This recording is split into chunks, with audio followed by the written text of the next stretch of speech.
I truly believe in abundance. There's enough for everyone plus extra. Everyone can win. At Alturas, we just believe that we can all win together. And we've done that internally, and we also believe externally. And collaboration and partnership is how we get there. Boise Entrepreneur Week, it's a representation, it's a manifestation of who we are as a community.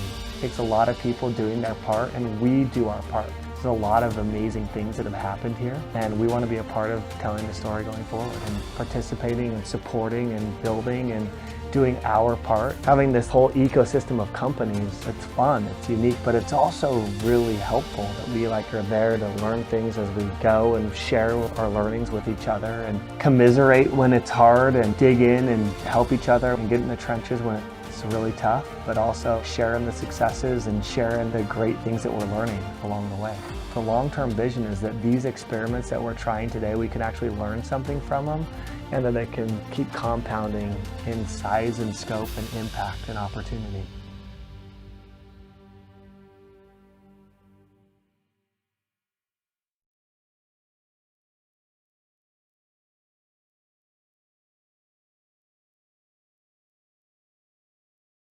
When you think about innovation and ideas, they need to be nurtured just like anything else does for it to grow. Really needed a center of gravity, a kind of focal point, the beginning of the center of the spokes on a wheel. You can actually create a whole ecosystem, a whole economy around a startup community. It's no longer competing against people across the street. We're competing against people across the world. So we create something like Trailhead to help facilitate the process and give a greater chance for these small businesses to do well. So when someone wants to start a business, it can be in anything. They generally know one thing very well. It can be writing code, it can be making a widget, it can be new recipes for a restaurant. What they need is they need additional help on other things you need to be successful in business. Finance, marketing, HR, taxes, legal, customer support, operations, management, timing, competition, location, luck, and relationships. What better way to do that than through a place like Trailhead, where you can actually bring all the different talent that we have here to meet, to work together, to engage with one another, to provide programs. Everything that is needed to make a business be successful, we want to bring it into one place, a large place, where it can be a lot of things to a lot of people. You know, Trailhead is a really neat, innovative concept.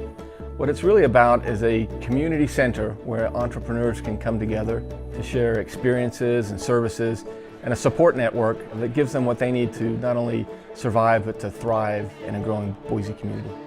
Well, it's very exciting to have Micron support us very early on. With the donation they've given us, they basically are saying, yes, we believe in what you're doing, we believe that there's a reason for doing this, we believe there's a future for it, and we want to be there to be a part of it. Micron is an iconic company and a really big part of the Boise community. I think it's really important to know that because a company like that is such a trailblazer in terms of innovation, this is exactly what we want to show here at Trailhead.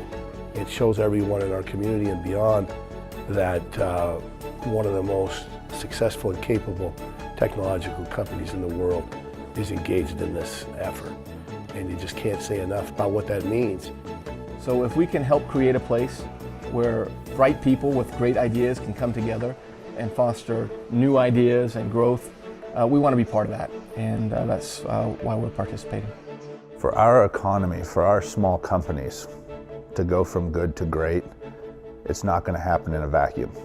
It's going to require investment from every aspect of the community. Trailhead is what we make it. We need everybody to get involved.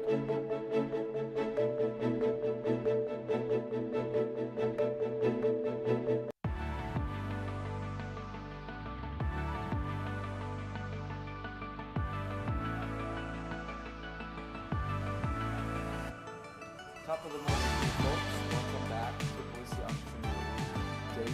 My name is Tian Rastama. I'm the co-chair at Boise Entrepreneur Week. I'm joined by Jacob Grunwis, Director of Ops at Trailhead and Boise Entrepreneur Week co-chair. We have a lot to talk about, a lot to cover. It's a jam-packed day 2. In summary, we have 4 tracks that we're featuring today and 1 pitch competition. So today is a day of Shark Tank style food product pitch competition called Trailmix. We also have a dinner, and there is an award ceremony later today. So lots to cover. I want to break it down and really get to the meat, which is the pitch competition called Trailmix. As we do that, I want to give Jacob a chance to just give a really brief overview of the 4 tracks. Yeah. And share a bit. Let's go chronologically. I think that would help. We can kind of walk the audience through what today has in store. First of all, we're kicking off Boise Entrepreneur Week Day 2 right here on BEW Live. We have a full day of programming here for you. Small, quick, bite-sized conversations capturing the key themes and topics being discussed here at Jump for Boise Entrepreneur Week in person. So if you can't make it down here, tune into BEW Live. We'll have stuff for you all morning. Otherwise, 9 a.m. we had the tech track kickoff. Lots of good conversation there. We've got some vibe coding workshops. We've got some conversation around search engine optimization in the age of AI, which I think is really fascinating. People aren't using traditional search engines anymore. People are getting their information more and more so from AI and LLMs. So if your company is not able to be found by those LLMs, you're already at a disadvantage. So that conversation is happening this morning. Very relevant. And then cybersecurity in the age of AI is another conversation or topic point for the tech track. You'll be hearing from some cybersecurity experts here on BEW Live in just a few minutes. We also have the health innovation track this morning. Super excited for what they're going to be discussing. AI is also a key theme of that track, believe it or not. And our friends at Health Tech Idaho are running that track, right? Friends at Health Tech Idaho. We've got Vinyl as a sponsor. St. Luke's is leaning in. So lots of good conversation there this morning. This afternoon, yesterday, I pitched the new track we're bringing to BEW, the Frontier track. I'm excited for that one. I am too. It's a must attend. That's going to be taking place this afternoon from 1 p.m. to 3 p.m. In the loft room right here at Jump. And then perhaps what I'm most excited for, and it might just be because I haven't had breakfast yet, but the food track coming up this afternoon is going to be a really good time. Simplot, Albertsons, Fresca. We've got a really solid consortium. I'm missing like another 3 or 4, so I apologize. But we've got a really awesome consortium of companies leaning into the food track this year. There's going to be conversations around logistics for startups in the food and beverage industry, moving from that farmer's market presence and operational mindset to a regional distribution network. Like it's a totally different environment. So we'll have experts kind of walking you through, all of the road bumps and things to expect as a food and beverage founder. Really good conversation. I'm really excited for a panel discussion called The Creative Side of Food Products. They're going to be going over packaging design, how to make your food and beverage products stand out on the shelf, what kinds of things you have to think about logistically when approaching retailers with your product that'll make it stand out in comparison to your competitors. And then, of course, Trailmix, like you mentioned. Yeah, let's pick that apart real quick. So lots of content, tech track, health tech, Frontier. Shout out to Josh Johnson for assembling what he calls the he calls it the Count Mafia. Which the Count Mafia. That's controversial enough to draw a big crowd. And then we get into the food track, lots of content, packaging, like you said, logistics. And then we're going to have our breakfast there because there's a food expo, right? Yes. So the Trailmix Pitch Competition takes place at 5:30. Like TM said, that's the Shark Tank style pitch competition. We're giving away $50,000 in cash and shelf space at Albertsons. So the folks who win this competition, in years past, we've seen really accelerate with that funding and also that retail presence and the partnership that they form with Albertsons. You get an opportunity, a unique opportunity to meet the founders for yourselves at their booths at the Trailmix Food Expo. That's taking place from 4 p.m. to 5:30, so directly before the pitch competition. So just show up a little early. So people can meander the food expo, taste some food, meet the founders, and then they go right into the pitch competition. Exactly. Sample some food, that's the best part. And this year for the Trailmix Food Expo, we're trying something new that we hope to do every year. We invited former Trailmix alumni to come back and table too. So it won't just be 5 food and beverage companies tabling at the Food Expo this year. There's going to be upwards of 10. So there's going to be a lot of really cool local food and beverage companies handing out products, sharing their stories. So if you're interested, come by and check them out. Have a bite to eat and then watch the pitch competition right afterwards. Yeah, Boise has a very strong early stage food product entrepreneur community, and what a better way to bring them all together than in an expo and then followed by a pitch competition. Yeah. And we heard from, you mentioned the farmers market to retail journey, and last night we had the privilege really to attend the Boise Metro Chamber Gala, and they highlighted Idaho Barkery, who won last year. Yes. And Sabrina And had Earth some Beverage. and who won Earth Beverage. previous- yeah, so almost 2 forgot winners. about them, yeah, because it's been I think 3 years since Yeah. they won, and both of those have really grown into the retail space and added retailers and expanded and grown. You know, they're growing their companies. Yep. What are we in store for this year? What kind of food products? Is there a theme? Is there something different? Anything you're excited about? Well, yeah, like you said, Idaho, we have such a strong history in the food and beverage industry. I mean, with Simplot, leading the charge, it's kind of what we're known for is food. So this year, there's sometimes themes, sometimes not themes at Trailmix. This year we have an awesome consortium of finalists. These folks went through an application round in May. They battled it out in the semifinals in August, and they've made their way to the finals. So we're featuring 5 entrepreneurs this evening. We have Crossfade Kombucha. Oh, so there's a drink, okay. Yep, there's a drink. There'll be mocktails tonight, but licensing and all that. Crossfade Kombucha, really cool company, using kombucha and high quality spirits to make canned cocktails. Kind of a fun shift or twist on the ready to drink category. We have Right Altitude, a local granola company. Really their idea is to create the highest quality granola with the best ingredients and make it easily accessible to anybody who's looking for it. One of my personal favorites, just kidding, I'm vegetarian, Mama's Beef Jerky. Okay. But I will say, I was driving home the other night and there was a bag of her beef jerky in my car. And you were I was tempted. tempted. I had to kind of question my morals and I was really close. So Mama's Beef Jerky. I was about to break my vegetarianism. You don't have to disclose it here. I give you the benefit of the doubt. You will have to show up and try it for me and let me know how it is. It looks delicious, smells delicious, and she's a character. We also have Long Summer Foods. They specialize in fermented food, specifically sauerkrauts. Oh. So I love sauerkraut. I could eat it all day right out of the jar. So they'll be handing out samples at the expo and pitching for 50 grand. And last but not least, we have a company called Basidia Farms. They are an urban mushroom farm. So they grow all sorts of different varietals of mushroom. All of the, not psychoactive, but all of the ones with positive neurological benefits like lion's mane. There's a handful. So you'll have to show up and listen to everything he has to say about his mushroom farm. Great. So those are the finalists.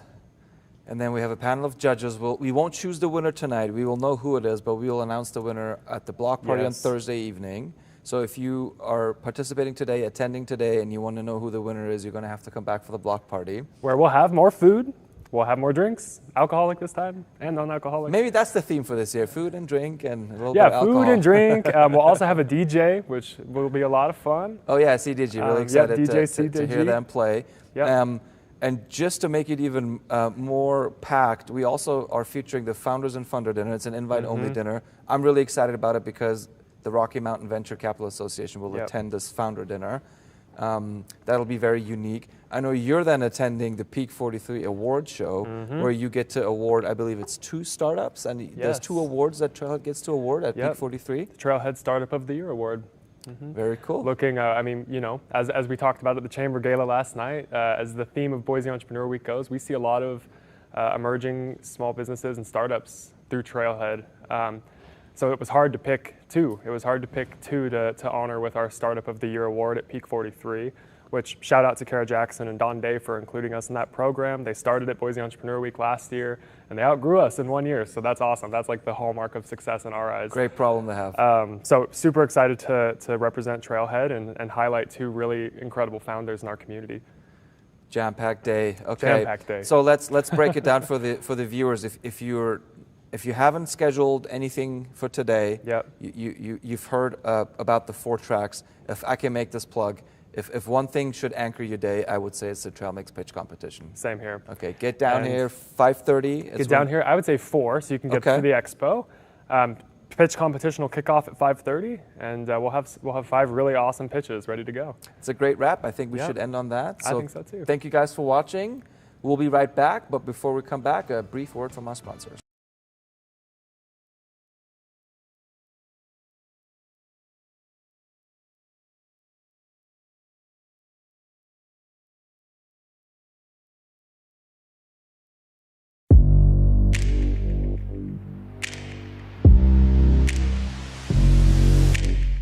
I know that the city was really satisfied with how the Central Urban Renewal District was redeveloped, so they cast a wider net to the larger 300-acre River Myrtle District.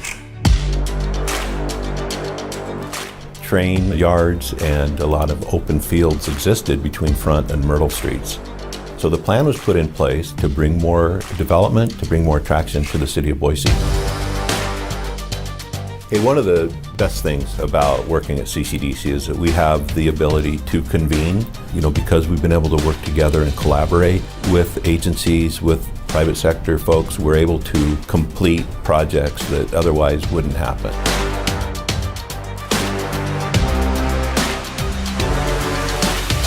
We've been on a real burner in the last decade.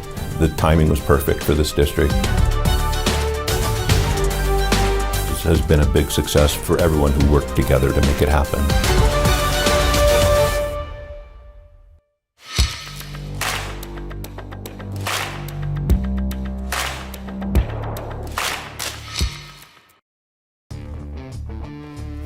We've heard it all. They've doubted us, second-guessed us, overlooked us. But in the face of impossible, we stand defiant. Not denying reality, daring to change it. When we hear no way, we say, watch us. The world is full of people who tell us we can't. It's a good thing we enjoy proving we can. Whether you aim to lead, build, innovate, or heal, your journey forward starts with the courage to claim it. To every maverick within our ranks, consider this your acceptance letter. College of Western Idaho.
Hi, welcome back to Boise Entrepreneur Week 2025 here in Boise, Idaho, live.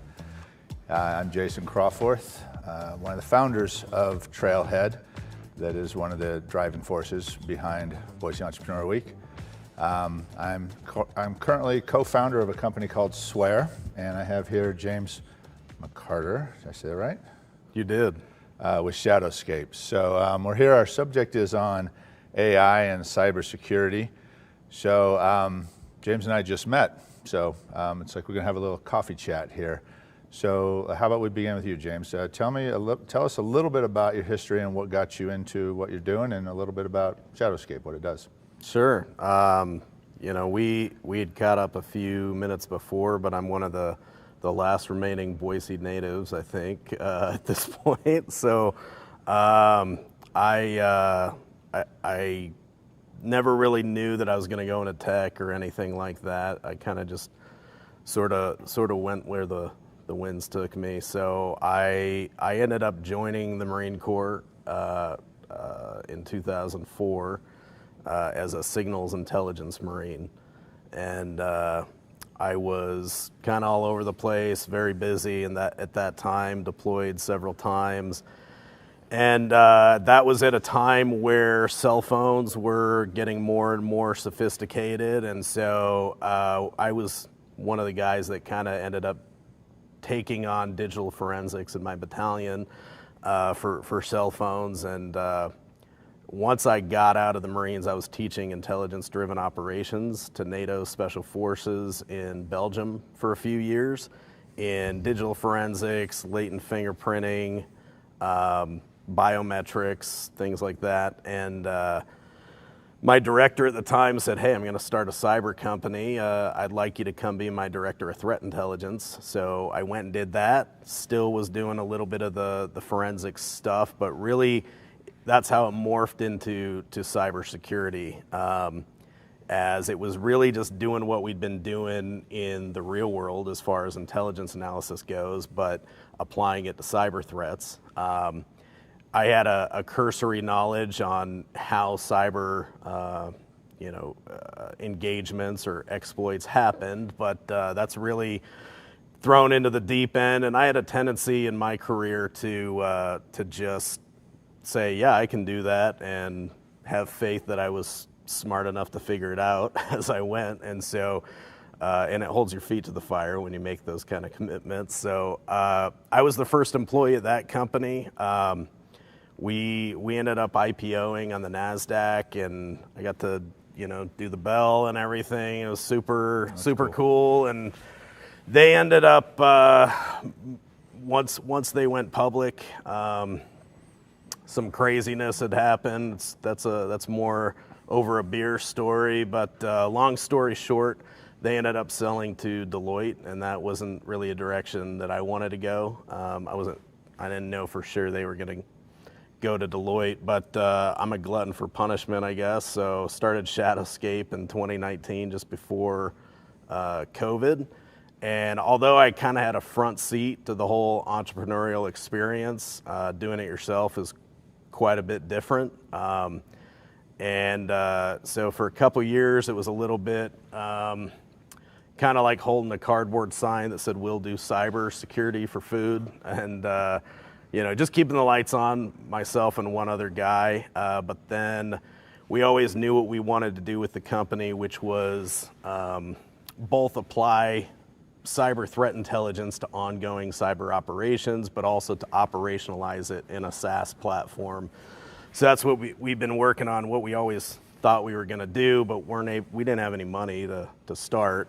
So we were really bootstrapping, doing whatever we could. And then in 2022, we won Boise Entrepreneur Week, and were awarded a $100,000 SAFE, and that was matched by another VC. And that was really the catalyst. I was able to start hiring developers, and it's amazing what just that little bit of money, when you've been desperate and you know exactly what you need to do with it. I think too much money too early can be a problem, because I knew exactly where to put that money, and we've been on an upward trajectory ever since then, and now things are going very well. So awesome. How many folks are you up to now? We have like 10, but a few 1099s and stuff to stay elastic, but about 10. Nice. Well, congratulations on the win. Thank you. And the launch of that. So, a little history about what I've been working on, which is very parallel to yours, actually on the other side of the coin. I had an exit in the early 2000s, and I was semi-happily retired. But I was looking for something to sink my teeth into, something that had a sense of purpose. One of the things that I had started to observe is that we had been enjoying the information age for the better part of 25 years. Right. This is a decade ago. And we use information to educate, to entertain, to influence, to market, to brand, to message. What I was starting to see happen is the disinformation age, the ability to manipulate digital media, to be able to deceive, defraud, and manipulate, and negatively influence. I was also watching the amount of digital content that we were consuming, and specifically in the area of video, audio, and images.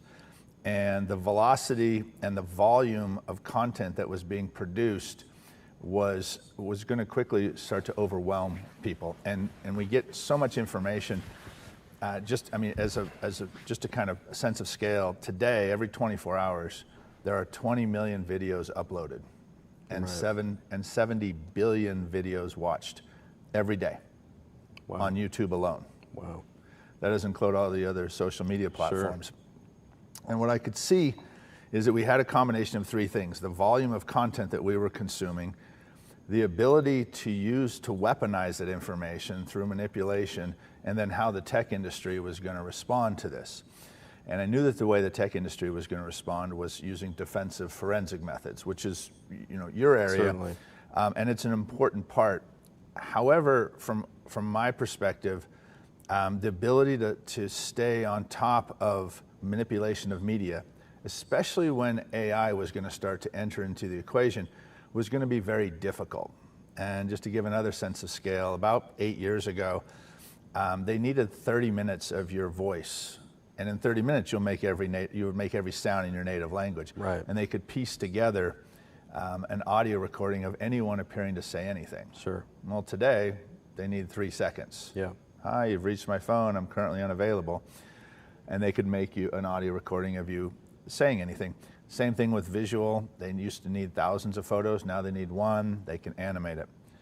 And so using defensive forensic methods, from my perspective, when it came to fighting against AI, and the colloquial term is deep fakes, it was a perpetual game of cat and mouse and whack-a-mole. Sure. And I don't think that the tech industry could stay on top of that, because as AI, you're basically betting against AI, and I'm going to air quote AI because it's a variety of terms, but it's very difficult to stay on top of that, particularly with the volume of content being produced.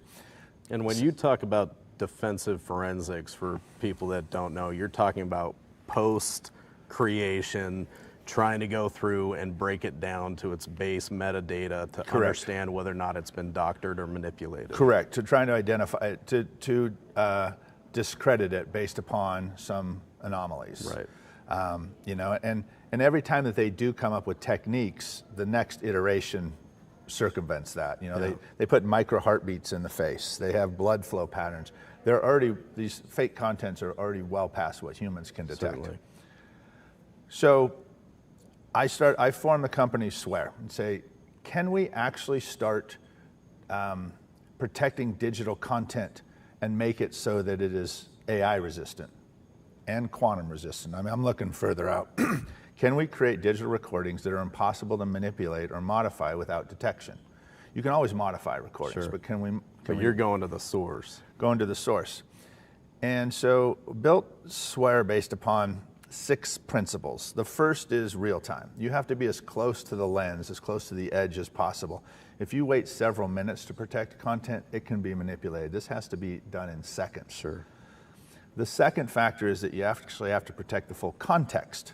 It's not just about protecting pixels and sound bites. You also have to protect when it was recorded, where it was recorded, how it was recorded, and even who. By way of an example of that, what's happening like in Los Angeles with some of the protests, People are submitting videos of people damaging buildings and offices. And the videos are 100% real. Right. They're just from the George Floyd protests. Right. So they're real, yet they're not. Right. Because the full context, you can't. So the metadata is what becomes so incredibly important there. Correct. When it was created. Where, how, the tilt of the phone, yeah. the GPS, the Earth's geomagnetic field at that location. There needs to be a variety of layers of that. So that's the second thing, the full context. The third premise that we built Swear on is that you cannot, if you want to create something that's AI resistant, the digital asset cannot be exclusively its own security, meaning watermarking, public-private keys, encryption. You need to have an independent notary. You have to have something that is remote. You have to separate the accountant from the auditor, basically. So like a blockchain or something. Right, which is the third thing, which is the fourth thing, that independent notary has to be protected with something that's immutable, which is the word for blockchain, basically.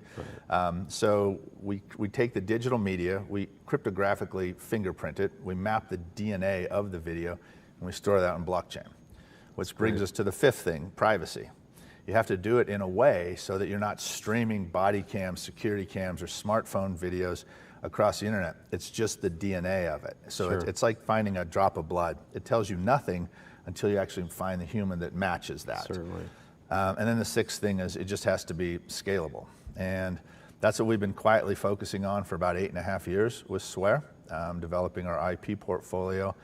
Because if you're going to come to market to create something that is AI resistant, if you're future-proofing recordings, like if I record it today and 20, 30 years from now, it's still unchangeable. Yeah. You have to build it on a platform that is indestructible. Certainly. And that's what we've been focused on. I think, well, there's a few things that I have an issue with. My biggest problem is that I didn't come up with it because it's so awesome. And I understood a cursory level explanation, I think, as someone had mentioned it to me, but I assumed that that's probably how it was happening, and I'm guessing, and you can tell me if I'm wrong, if it's calculating a hash at the moment of conception, and that's what's being stored on the blockchain? Okay, Yeah. So and a hash is what? So a hash is a mathematical representation of an object. And so we create a visual hash, an audio hash, and a metadata hash for every frame of a recording. So if there's 30 frames every second, we're creating 30 hashes. And just for the audience that may not know what a hash is, it's a one-way math formula. It would be like going to the local library and we take every book, every page, every word, and every letter, and we run it through one of these hash formulas. It'll come out to 54 characters, letters, and numbers. Sure. If you do it again, it'll come to the exact same value. But if someone goes onto a single page and changes a single letter, all 54 characters change.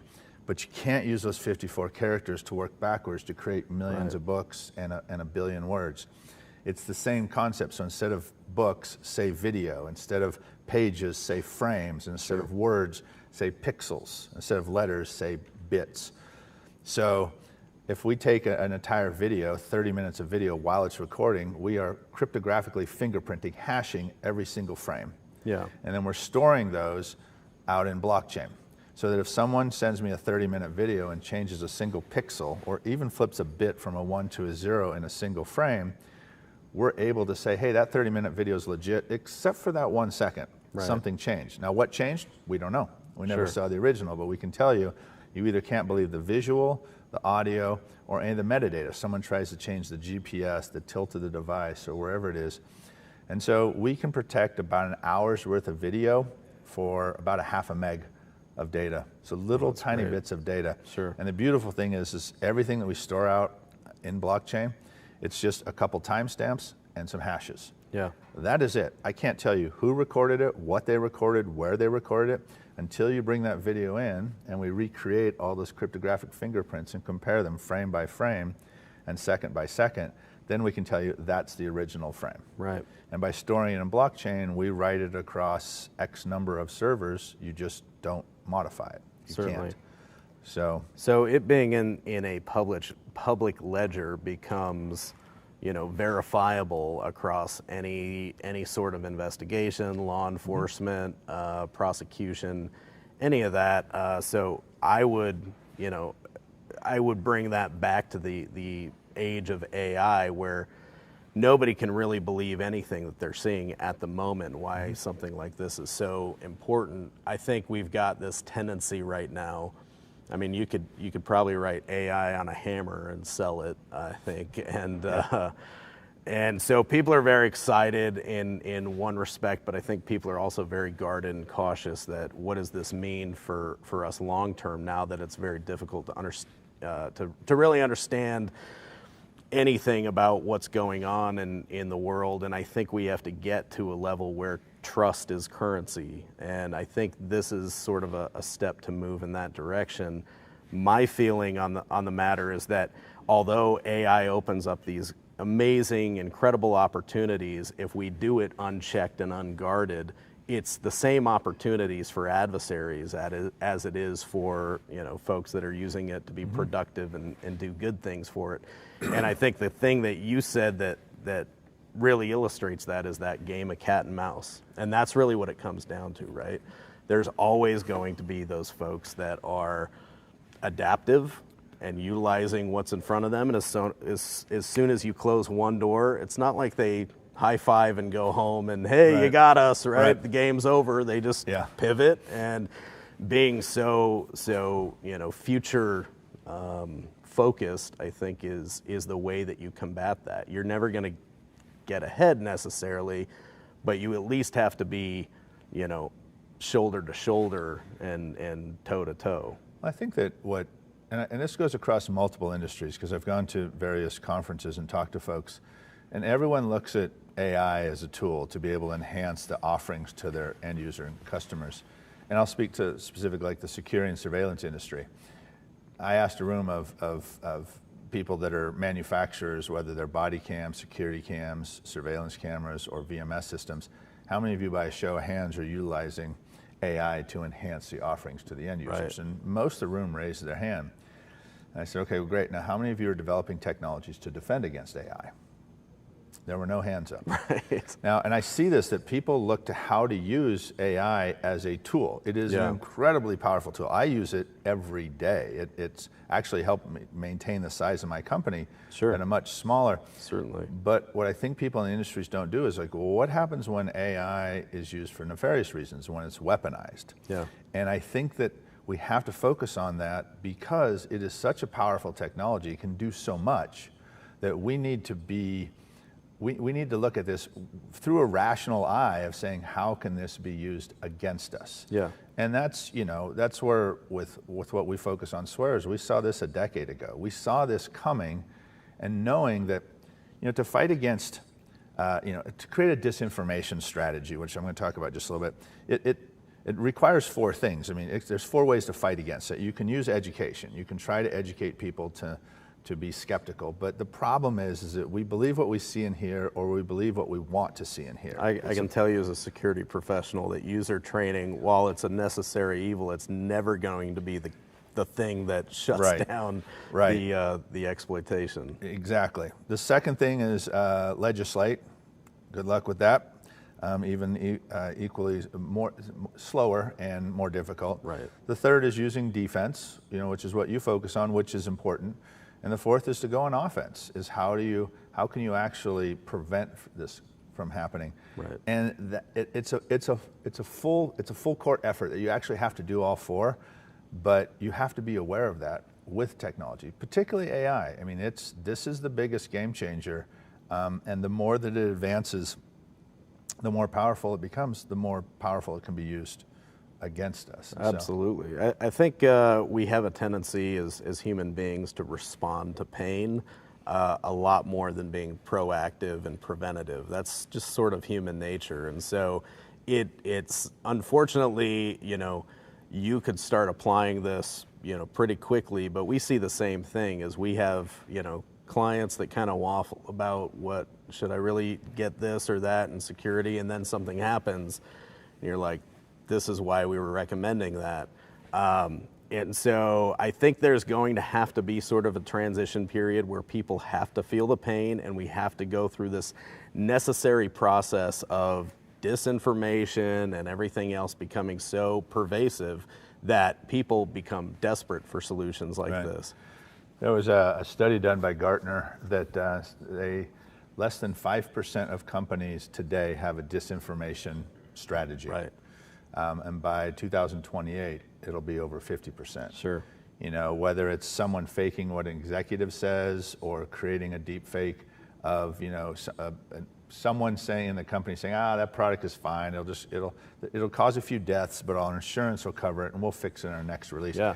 This can be, you know, you can use disinformation to be able to, you know, influence elections, cause conflicts, destroy relationships, you know, eviscerate relationships. Right. There's a lot of things that you can do with it. I think we need to go in this with open eyes. That it's like the beginning of the internet. It was used, you know, it was like, there's this free flow of information, and that was great until it wasn't. Right. And then that is one of the most pervasive things. That's why we have HTTPS. That's why we, you know, have, you know, various levels of authentication, and, you know, you still have the underbelly of the internet, which is virtually anonymous, you know, that things happen there. That's right. And, you know, I think we're at that new frontier. AI is going to change a lot. It's going to change a lot, and I think part of that too is it not only sort of provides access to things that were very difficult for people to obtain, like you mentioned, your company is using it. Of course, my company. I mean, it's almost like in 2004, if you're like, I'm not going to use the internet, like that's not really an option at this point. Everybody has to kind of get used to it at some point, because what does it do? It really democratizes access to and capabilities to things moving more efficiently. But that also applies to adversarial activity. Right. We certainly see that on the security side, where we've got, you know, phishing threats that are far more, you know, tricky, and all the old ways of identifying that it was a fraudulent email or fraudulent phone call. Those days are pretty much gone at this point, because it is so difficult now to detect, you know, that it's coming from somewhere other than what you think the source is. And so my concern is that we move forward with all the benefits. And unfortunately, guys like you and me need to be ready and prepared for the opportunities that come forward to fix the problems that are going to manifest and that people are going to be asking for. And you could say, well, that's opportunism, but I throw that back to human nature. I'm sorry, I would love to sell this to you proactively, right, and make a difference that way. We could save a lot of headaches, but that's just not reality. Right. All right, I think we're pretty much at our time. Any last thoughts? You good? I appreciate it. Thanks for the time. Thanks to Boise Entrepreneur Week, and it's great to chat with you and hear what you're doing, and I'm really excited to see where you guys go in the future. Well, thank you. Thanks to Boise Entrepreneur Week, and for everyone for listening and participating, and we enjoyed this opportunity. Now we'll just turn it over. I think we've got some sponsors that we're going to run, and thank you for everyone for participating.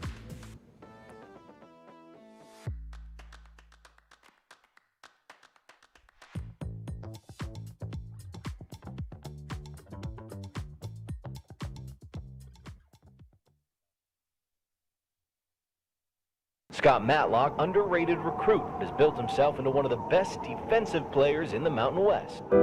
What would you do if you couldn't fail? Would you see every setback as a catalyst to keep going? This is the innovator's mindset, because innovation demands daring.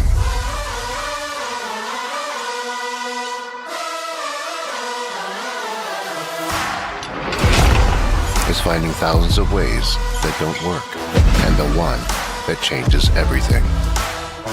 It's when your unrelenting spirit sees the world's needs and says, I will create something better.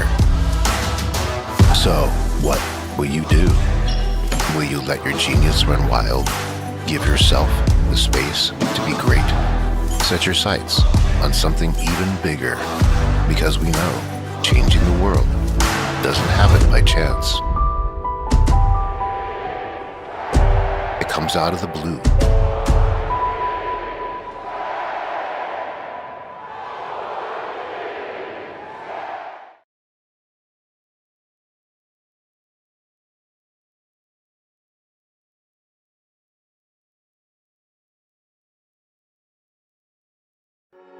Well, I think it's important for an entrepreneur to establish a relationship with a law firm early, because the more we understand about what your business is and what your challenges are, the better I can advise you. Our attorneys live, work, and play here in Idaho. We understand what is going on in our clients' lives beyond their legal needs, so that gives us an advantage in that we understand Idahoans and folks in the Mountain West.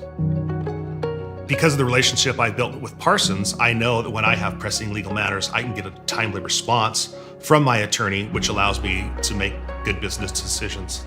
Part of what sets us apart too is our ability to be flexible and grow with the clients. As the clients grow, we can handle small matters, your initial matters, and then as you get bigger, we have the staff right here to handle your complex and big matters. Whether you're a startup or an entrepreneur or an established business, Parsons has the breadth of experience to handle whatever your legal needs might be.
Welcome back to Boise Entrepreneur Week.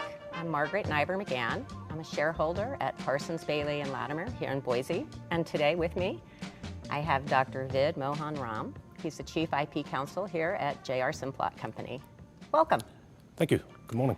Good morning. And we're here today to talk about AI, and both in the law, not from like a legal case development standpoint, but sort of how AI is being used within your legal department and within legal departments all across, both my clients and then people you've talked to. So it's not meant to really focus on exactly what Simplot's doing as much as sort of what's going on in the overall marketplace. So my first question is, when did you first encounter AI in your work? Well, we're such a large global private company. We have a global food business, a global agribusiness. We have like one of the largest cattle companies in the country. We have a big life sciences group for animal sciences that does embryogenetic herd management, and plant sciences that does our crop trait management work. And across all that, we have our global services functions: legal, IT, HR, procurement, finance. About 14,000 employees, and everyone wants to use AI all the time in their roles and their function for everything that they want to do that's relevant to their work.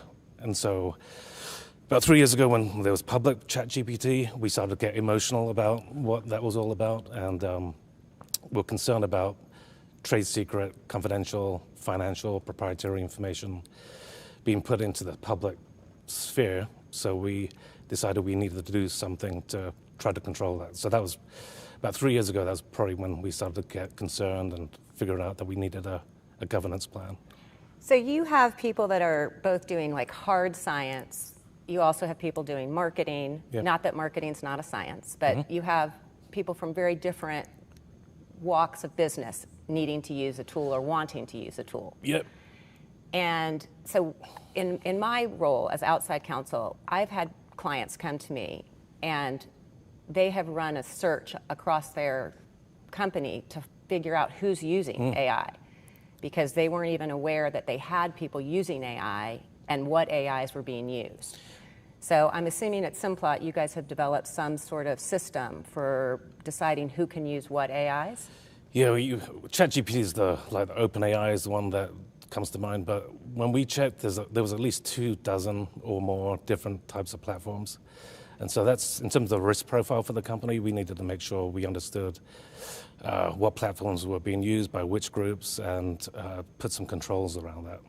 So how did you decide what controls, or what was the mechanism that you guys have put in place to sort of help you figure out which AI tools you're okay with your employees using? Yeah, the leadership team, through our C-suite, decided that we needed to have a governance plan in place. So we put together a AI council led by our senior VP of technology and data management, Darren Page. I'll be talking tomorrow about that more detail. And I sit on that council because of the IP issues to do with information. Another attorney, Cheyenne House, who does our technology and data management work, the head of procurement, head of info security, and then the 2 data science leads who control that. And we figured out that we needed to, when you have like 10,000 people using AI across the world, we couldn't review everything, and so we created a low, medium, high risk tolerance kind of management scheme that kind of empowered our procurement department to figure out, here are the types of guardrails. If you fall in the guardrails, then they independently can go and figure out what they want to do with allowing vendors in. And then when we use vendors that plug and play AI, we have a questionnaire that they answer that helps us figure out what's the risk profile. And then when we start getting into issues of AI with HR or IP or financial and assessment, that comes up to the AI Council for higher level review. So if it's something that you guys have identified as something that might create high risk for Simplot, then that's going to get a lot more attention by the council. Yep. But rather than get bogged down, Right. you have ways to clear the lower risk Correct. ones Yep. straight through. Yep. And is your department using, why don't you talk a little bit about your department, how big it is, what you're doing there, just to get a feel for what tool might have been useful for you. Yeah, that's good. For such a big company, we have such a tight legal department. We have about 30 attorneys and paralegals and staff. James Alderman is our general counsel, my boss, and then we have senior counsel, and then all of our fantastic teams in different practice areas.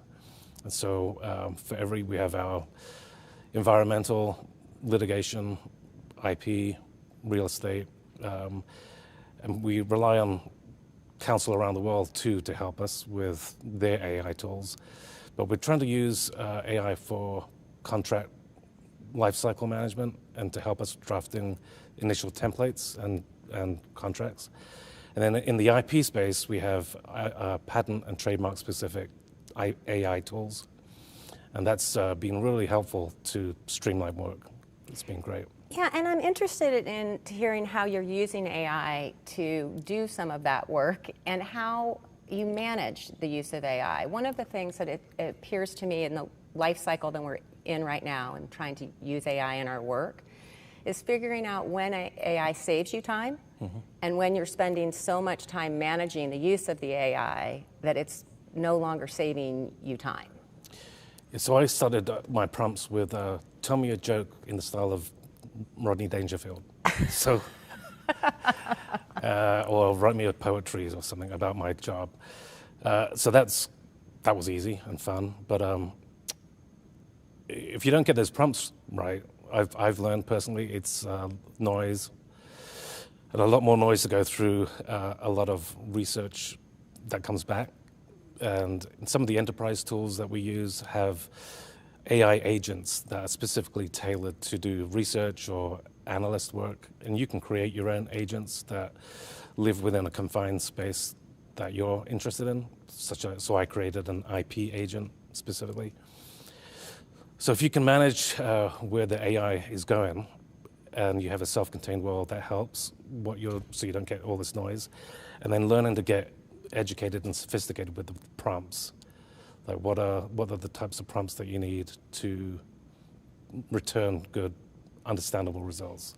And sometimes those prompts are 6 or 7 sentences that end up educating the AI tool about what it is I'm looking for specifically.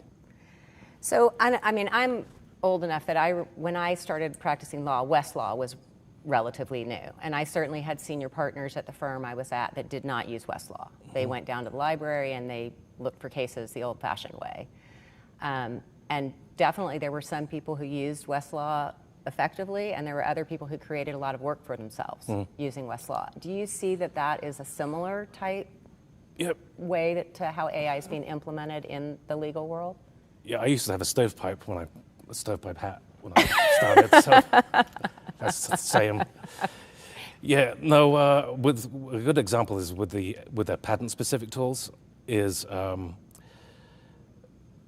you're able to, again, in that confined space, to run specific kinds of searches that are relevant to trademarks or patents. And so it's really cut down for me hours and hours of work when you can tailor the search strategies appropriately. And so one example is whenever we have clients across the company that have a new invention or something that they are interested in, it's because it's an enterprise system and not public, I'm more comfortable putting those kind of invention search terms in. And then it uses those terms to run novelty searches, to see what's been done before in the literature, to give me an idea about how novel or new is this particular thing. The other day I ran 3 searches. The first search took like 12 minutes, and then 16 minutes, and then I think 14 minutes. And the tool is able to estimate how much time you've saved if you had done this the old stovepipe hat way. And it ended up being basically those 3 searches with 34 minutes of search time was 44 hours. So it's basically a week of time saved in about half an hour But still, I had to spend probably 5 hours of my time reviewing everything appropriately. Right, and some time in creating the prompts, Yeah, right? yeah. But not 40 hours. No, and the beauty of some of these tools is that they offer AI semantic searches, which means that you don't have to actually write a prompt. You can drop in a particular phrase or something, and it would use its own judgment to figure out what it needed to search based on the subject matter. So that's been good, and that's helped a lot streamline a lot of work that we do in-house. And do you work in your team on when you're working within your group, your own team, and you're developing these prompts or looking at novel ways to try to look at whether an invention that someone has come up with is novel? Is it something that you work as a team to develop those prompts, or is it each attorney that is doing that is sort of working on their own? I think it's each attorney. Yeah, we share tips, but I think we don't want to stifle attorneys into thinking they have to do things their own way. And you really have to learn how to do your prompts and questioning by yourself, frankly. Yeah. So let's talk a little bit about AI use by your outside counsel. Ooh. How is that impacting what's coming to you from your outside counsel? It's been good because we get a lot of good feedback on pretty much the same kind of tools that output that I can now see in real time. Mm-hmm. So it's been very helpful to cut to the chase for a lot of noise that we have to get through. I think there's many state bars that are looking at the ethics of outside counsel's use or any attorney's use with an AI tool if that's available to them. Because if you can save 40 hours for a client, the question is, should you make that available to your client and potentially help them, especially startups and entrepreneurs? Is there a cost savings that will make you attractive as outside counsel to a startup? Right, and whether or not you have an ethical obligation as a lawyer, right, to optimize or to use the more efficient option that's to you. Yeah. And then some states have, a handful of states have enacted laws that require disclosure of your use of AI mandatorily. And the federal government has a bill that's pending to make it nationwide. And so there is, for attorneys practicing in those states, there would be the need to disclose that you're using AI. And if you haven't disclosed that to your client ahead of time, and there's still a big billable chunk, that might cause an ethical issue. And does Simplot give guidelines on AI use by outside vendors and outside clients? Is that something you guys have considered or looked at? Not for AI and outside counsel, but we do have for different vendors guidelines and questions that we ask them about how they use our information. Right. Yeah.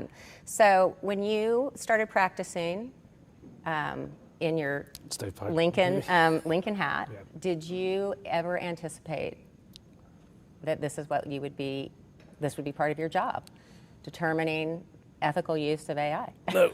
My wife asked if I was going to be talking about robots and like HAL, and so that might be coming the next time we do this in a few years. But yeah, the AI explosion has just been stunning, and I think we just have to learn how to use it in the in-house legal department as effectively as we can.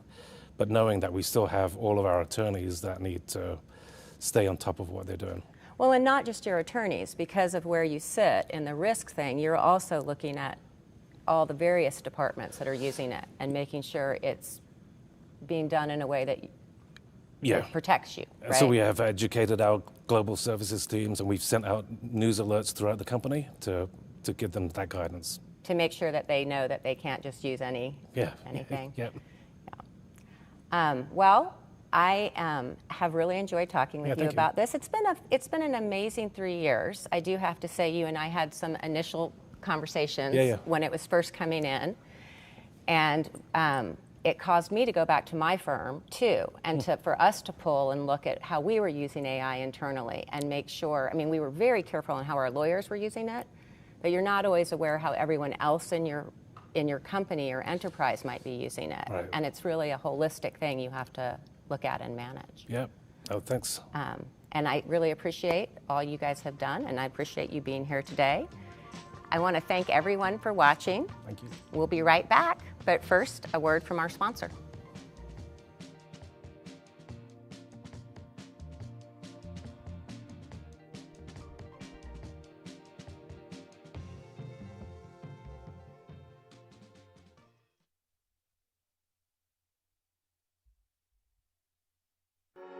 Well, I think it's important for an entrepreneur to establish a relationship with a law firm early, because the more we understand about what your business is and what your challenges are, the better I can advise you. Our attorneys live, work, and play here in Idaho. We understand what is going on in our clients' lives beyond their legal needs, so that gives us an advantage in that we understand Idahoans and folks in the Mountain West.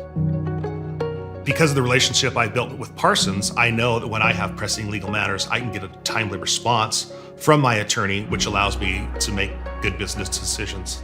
Part of what sets us apart too is our ability to be flexible and grow with the clients. As the clients grow, we can handle small matters, your initial matters, and then as you get bigger, we have the staff right here to handle your complex and big matters. Whether you're a startup or an entrepreneur or an established business, Parsons has the breadth of experience to handle whatever your legal needs might be.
Welcome to Trailhead Boise. We're located in the heart of downtown Boise. My name is Jacob. I'm our Director of Operations. Let me show you our co-working space. Our co-working memberships are designed to be affordable and accessible to any price point, and we offer two main types of memberships. What you're seeing behind me is our hot desk membership. This is your standard co-working setup. All of our desks are seat stand adjustable. They come with a monitor and an HDMI hookup.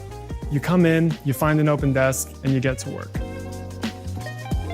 If you're looking for a little bit more of a dedicated experience in a co-working space, we offer a dedicated desk membership.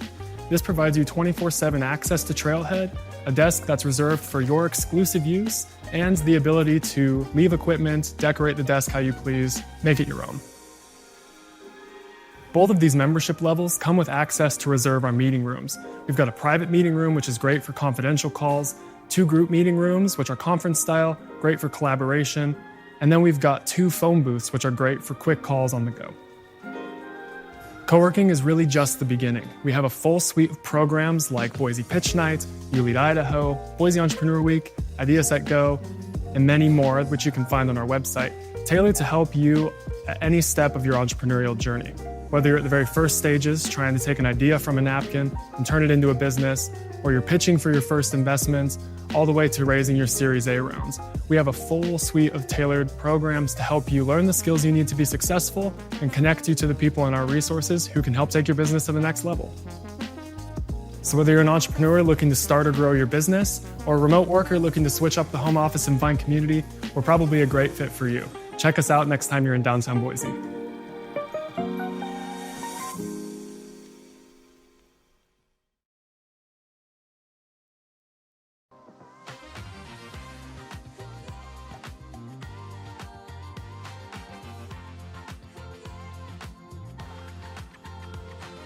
Hey everyone, welcome back to Boise Entrepreneur Week.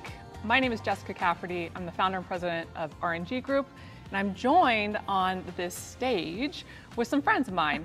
First, I'd like to introduce you to Brittany Ownsman, and secondly, Matt Somero. I'm gonna let them introduce themselves, tell you a little bit about why we're here, but in case you haven't already realized, this session is titled, What the Insert your favorite curse word here is happening in the hiring world.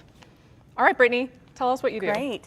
So I've been in recruiting for 13 years in various different sectors, corporate, agency, school recruitment, and I've always been a candidate advocate. So last year, I actually opened my own career coaching business, and today is actually my anniversary. So thank you, Jessica, for having me. Congrats, congrats, that's a big deal. Yeah, so I'm helping mid to executive level professionals kind of navigate this challenging market. Yeah, absolutely. All right, Matt.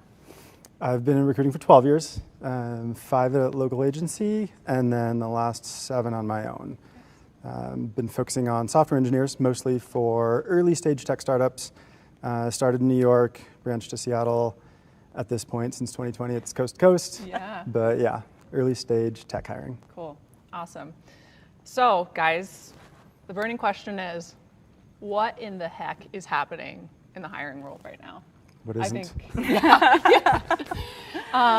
Brittany, obviously you bring a really interesting perspective from the candidate side. I think Matt and I both sit in this in between, but I'd love to just open the conversation. Let's talk about what are you guys seeing? Yeah. What does the experience look like from a candidate side? Mm-hmm. What's it look like from a company side? And Matt, I'd love to hear, especially from the early stage startup viewpoint, what that feels like and looks like for you too. But yeah. I'll let Brittany go first. Yeah. Well, the good news, companies are still hiring. Okay, it may not seem like that, but companies are still hiring.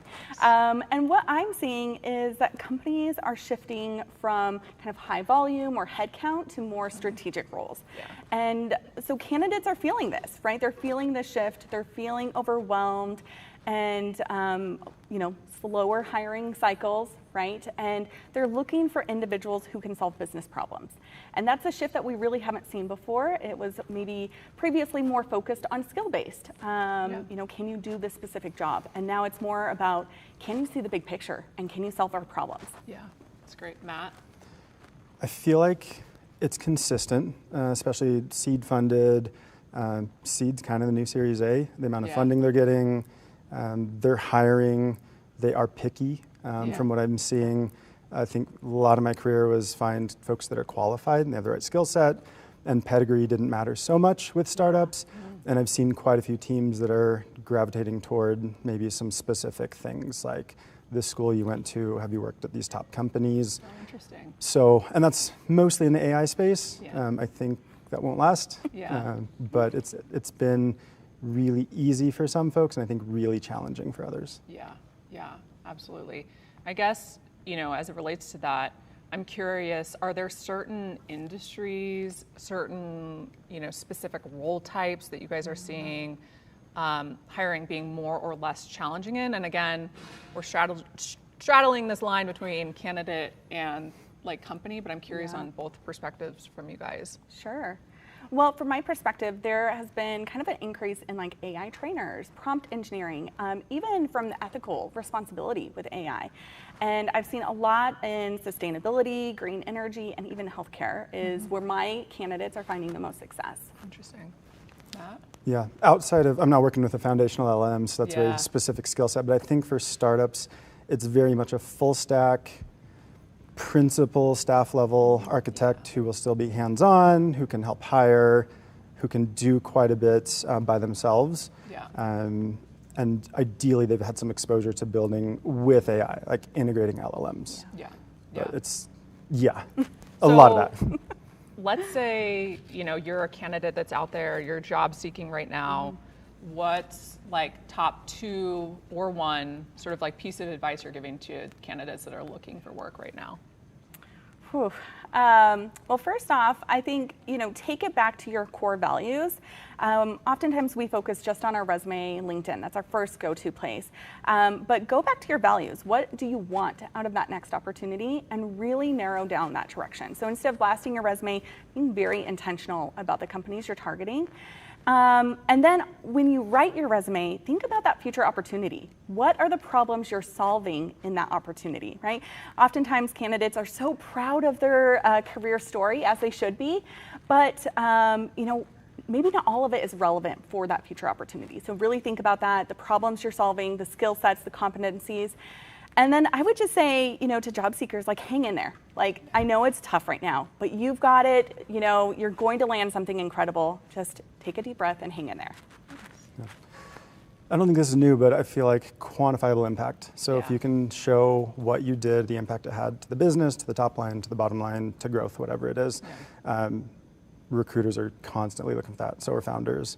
And I agree with Brittany, just hang in there because it's going to get better, it's going to get worse, but everything's going to revert to the mean and it will be okay, as frustrating as it can be right now. Yeah, I think one thing that we are talking a lot about, both within sort of my professional sort of circle and also personal larger sort of boards, is retooling and kind of upskilling. Are you guys seeing much of that? Are you seeing that landing with companies? Are you seeing it make a difference? Specifically, of course, within sort of insert buzzword here, AI, automation, et cetera. But I'm curious, does retooling and upskilling work? Yeah, I mean, it does. Like I said, you have to think about business differently.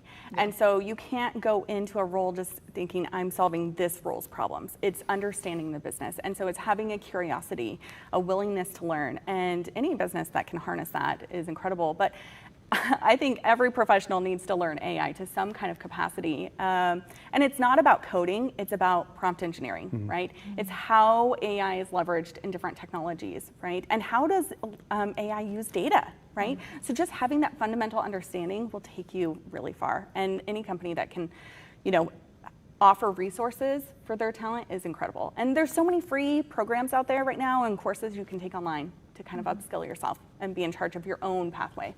Yeah. I think you need to highlight your skills and your strengths for sure, and that can be a specific skill set. But you also have to communicate a generalist mindset to say, look, I'm great with full stack JavaScript, but I'm happy to get up to speed in Python. And I've done that before in my last role. I learned Golang or something new, and I was proficient in 6 months or whatever the case is. Yeah, that's a good point.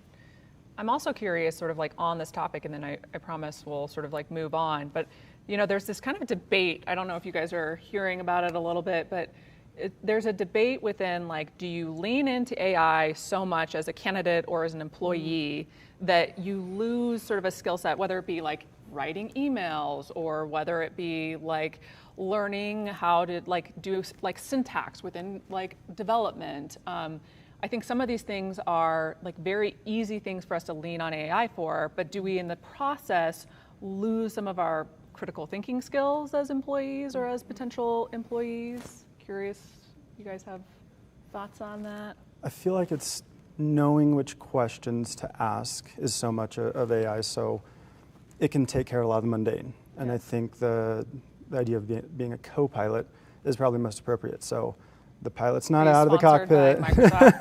No, do we have a different term? Okay. A co-driver. But yeah, just offloading the mundane and helping it do research and automated tasks. But the core strategy and thinking and inputs have to come so you get good outputs. Yeah, and I think it's more around, instead of saying, do this for me, how do I do that, right? So when I think about resumes, right, we hear this a lot, that candidates are using AI to write their resumes. And Matt and I were chatting about this, you know, as you can only, your output is only as good as your input, right? And so if you are not a domain expert in resume writing, it is not going to put out a great resume. And so instead of saying, write me a resume, it should be, how do I formulate a proper bullet point, right? So asking more inquisitive questions versus just having it do that. Yeah, that's great. Well, we're running low on time. I do want to make sure we sort of address from like a hiring person's perspective and this company standpoint, sort of what the market looks like and feels like. And I guess I'll start by saying, you know, from my perspective, it's been really interesting. There's definitely a contraction happening in the labor market. There's definitely, people are like, they're hiring slow and they're firing slow. So I do think that there's still sort of like, my experience has been, there's still a demand out there for talent. There's still a demand. It's not to sort of like you were saying before, it's not the volume that you were saying before, but it's still competitive. And you know, if you're an employer sitting out there going like, yeah, but I'm still having a hard time finding the people I need, I guess what's your guys' perspective on that? Any certain roles that you're seeing that like experience in, and maybe, you know, advice you'd give to like hiring managers? Yeah, it's hard right now, and I think folks are very cautiously optimistic if you're not in pure AI, foundational AI, hesitant to hire. So I'm seeing more teams that are willing to engage with contingent recruiters, which is lovely. I think is great, but I think at some point teams do need a point person, internal, thinking about strategy. They can then in turn bring on contingent recruiters or a retained search as needed. But I think if founders are trying to tackle this on their own, thinking, hey, I'm hearing all my friends are getting thousands of applicants, they're no good. They just aren't. Folks are using AI to write resumes that get them through ATSs or screens, initial screens, but sometimes can't speak to that experience. So it's a lot, and founders are probably better off focused on selling and growing the business, and I think find a strategic partner, whether it's a contract recruiter for 3 months, 6 months, a full-time hire, or some sort of agency partner. Yeah, I'm seeing definitely an increase in contract and fractional work, you know, and it's a lower risk for them, right? So they can move a lot quicker, and it's great for both parties, right? Because then it fills in that gap. It allows the candidate to upskill themselves or try a different area or broaden their knowledge in the business world. And from an employer standpoint, right, it's a win for them too. So I'm definitely seeing that. So don't be afraid to go that route. And there are great internal recruiters who are available. And there's many exiting, just going to something new. So you can find someone who'd probably take a 6-month contract, it's not long-term, and help you make some great hires. Yeah, I'd agree. I also think that, you know, to your point right now, I think as a founder, more so than any other time, it is like really like focus on what you're good at, sort of stay in your lane. I think that was a really salient point. And, you know, find the partners that you can lean on. It is interesting. I know there's much more that we could kind of discuss in this context, but we are running out of time. So any sort of like parting words from you guys on, you know, what the, again, insert curse word here, is happening in the hiring world, parting words for our audience.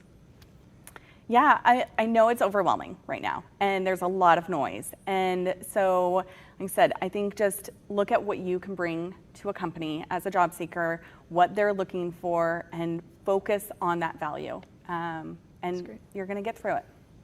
I think with hiring from both sides, AI is vastly overpromising and underdelivering, and it's creating a ton of noise, and it's mostly static. So I think from both sides, be human and show that humanity, be personable. Better to reach out to 10 folks a day with a custom message that's relevant versus 100 or 1,000 with some AI slop, because it's mostly garbage. I get it every day. There's a lot of catfishing going on in our world right now. A lot of catfishing. So anyway, thanks to you guys so much for joining me. Brittany, Matt, pleasure was mine. Thank you guys for tuning in. Coming up next is your next round of BEW Live, and we'll see you again next year.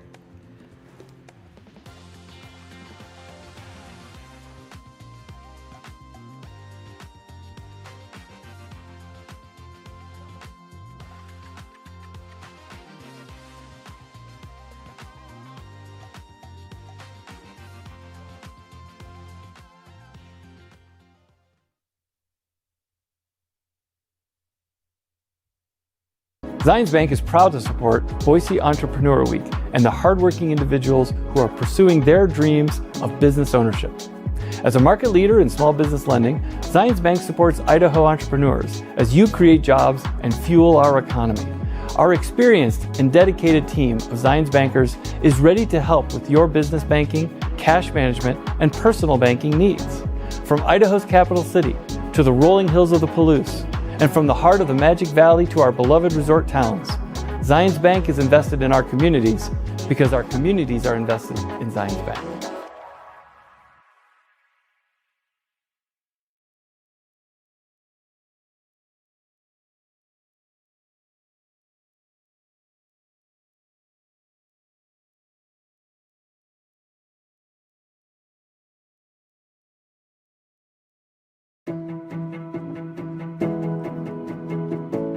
Vinyl cares about Idaho and its people. A huge portion of our team and founding partners grew up here, live here, we're from here. And by investing in our community, it's also a great way for us to stay sharp. Our team gets to practice the principles of being of service within our ecosystem, which reinforces the mindset that's also required to deliver great software. A big part of Vinyl's ethos is investing in the communities that we live, work, and play. That's why Vinyl believes in supporting these kinds of places. It's really exciting to see our CEO, Ian Harris, be on the board at Trailhead. It's exciting to be a part of Trailhead programs like Boise Entrepreneur Week. We really believe that this is the way that you help all boats rise within your community.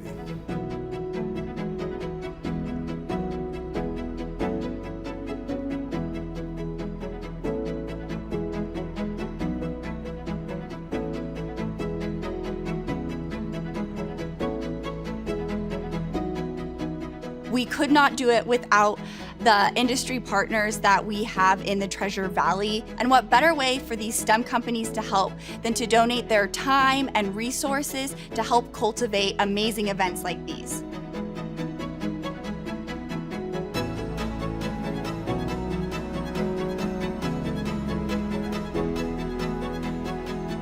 In order for Trailhead to achieve its mission, we rely on private partnerships. Sometimes those partnerships come in the forms of a check. Other times those partnerships come in the form of an in-kind contribution or help. I particularly love Vinyl because they do both. They write us a check and then they roll up their sleeves and help us get the job done. There's no doubt in my mind that our innovation ecosystem in Idaho is stronger because we can count on Vinyl and its support.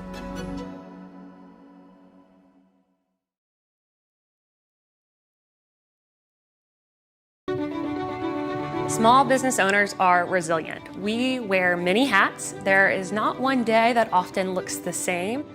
Since the Goldman Sachs 10,000 Small Businesses program, we have been given the tools to now increase our revenue and also our employee retention rate. Things change all the time, so we knew that being part of the Goldman Sachs program was vital, and it really gave me the opportunity to see that we can think bigger.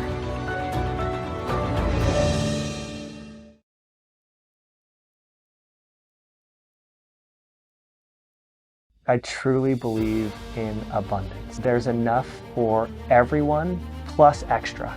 Everyone can win. At Alturas, we just believe that we can all win together. And we've done that internally, and we also believe externally. And collaboration and partnership is how we get there. Boise Entrepreneur Week, it's a representation, it's a manifestation of who we are as a community.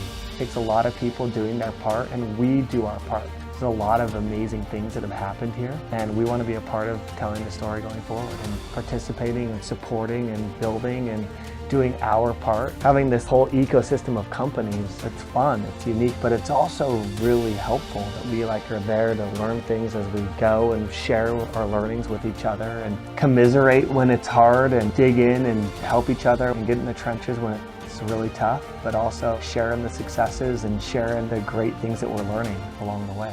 The long-term vision is that these experiments that we're trying today, we can actually learn something from them, and that they can keep compounding in size and scope and impact and opportunity.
Hello and welcome back to BEW Live. I'm Amy Thompson. I'm the Executive Director of the Goldman Sachs 10,000 Small Businesses Program for the Mountain West Hub, and I am based at Great Falls College in Great Falls, Montana. And today I have with me an alum from our national program, Jessica Mortensen. She's from Rexburg, Idaho, and she is the president and CEO of Carrie Ann's Frozen Desserts. So today we're going to talk a little bit about 10,000 small businesses and how we are now recruiting for our very first Idaho cohort. So first off, I want to chat with you a little bit about your business. Can you tell me a little bit about how it started? So actually, Carrie Ann's was a concept that was started by a college student, which is kind of funny to think about. A student who had, for a graduation requirement, needed to start a business, run a business, and see what that looked like. And he was parked around the corner from our house. We fell in love with the product, fell in love with him and his entrepreneurial spirit, and offered to buy the business when he was graduating. That's amazing. Did you think about being an entrepreneur before that? You know, I've always had a little bit of something, that drive inside of me that knew I could do something more and always wanted to do something more. Yeah. But I made the choice to be a mom. And so I was raising my children, and as they were getting older and starting to go to school, I felt like something's gonna happen, the timeline is going to align, and it'll be time for me to do something. And that's really when this opportunity presented itself, as my youngest was getting ready to go to school. Oh, that's so awesome. So what year was that? So we were in 2014. Okay. And then you got a chance to go into the national program for 10KSB, which is entirely online. And then you got to go to Goldman Sachs headquarters for graduation in May of 24? Absolutely, out in New York City. It was the most amazing experience. Okay, all right. Well, so this is a rural program now. In 2023, Goldman Sachs decided that they wanted to invest another $100 million into the program for rural America. So that's why they've created 4 different regions. And so I am in charge of Montana, Wyoming, and Idaho. So in June of this year, we graduated our first cohort in Montana. And just last week, we launched our first cohort in Wyoming. And now I'm recruiting for our very first cohort in Idaho, which will start in March, mid-March. And then this cohort will graduate in June of 26. Well, this is such an incredible opportunity for the Idahoans, those new small business owners, those entrepreneurs who are ready to grow and want to learn about their business. I actually am really excited for the opportunity to even be able to share what this program has done for me. Yes. To the Idahoans. Okay, let's dig in. What did it do for you? You know, it's interesting. I think we talk a lot about business, and a lot of us start businesses, but we don't know the nitty-gritty. You get growing a business, and as you're growing it, you start scaling, you're figuring out all the things as you go, right? I remember one of the most interesting things that happened during this process was there was a module that we learned about understanding your finances. And for me, that was the most beneficial. It highlighted where I was weakest. And it was the hardest module, but I had gone through this process of meeting with my accountant every year who would say, hey, your books look great, your numbers look great, keep growing. And I didn't really understand the metrics behind why we were doing great, or what we could do to leverage that greatness to grow more, or even what I needed to do to scale back in certain areas in order for my business to be more financially viable. So that module alone really helped me realize a lot about how can I talk in a way that I understand my numbers, that I understand what leveraging debt looks like, that I understand really how to process through my profit and loss statements, things that seem pretty typical for people who have been in business for a really long time, but for a new entrepreneur or someone who is just kind of doing the day-to-day and doesn't really feel like they need to know those things, it's so valuable to understand those metrics and understand your numbers, knowing your numbers. Exactly. And you are not alone. I feel like the majority of the alum that I have spoken with so far say that those financial modules are the most difficult, but also the most rewarding.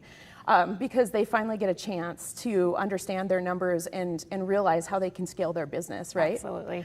And one important thing that I should have mentioned from the get-go, how much did you pay for this program? Nothing. And you know what, to me that was such an incredible thing.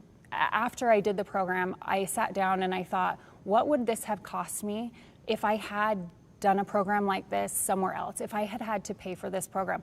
And I know at least I would have been in at least 15 to 20,000 just with the business mentoring that came through that weekly meeting with those business advisors.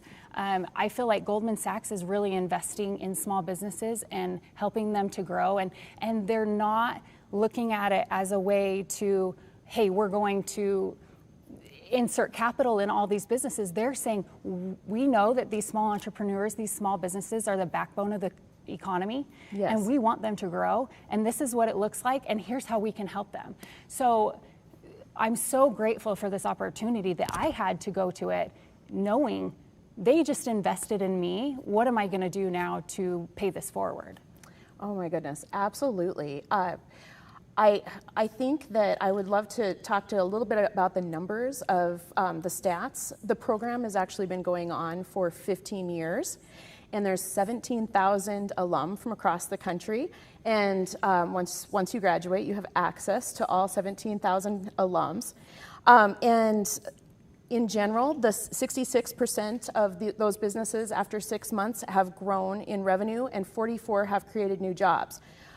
How have you done since May of 24? You know, it's interesting. I went into this opportunity trying to figure out what does the growth of my business look like. We had decided to franchise about 4 years ago, and entering into the Goldman Sachs program, I still didn't know what that looked like. I didn't realize I'm really starting up a whole new business.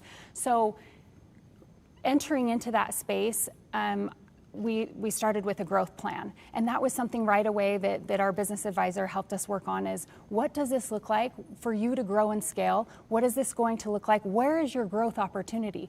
And I thought for me, my growth opportunity was going to lie alone in franchising. I thought that's going to be the way to scale. That will be where we really make a name for ourselves as a brand. And I quickly realized through this program that I needed to reevaluate, because I was starting a new business as a franchisor.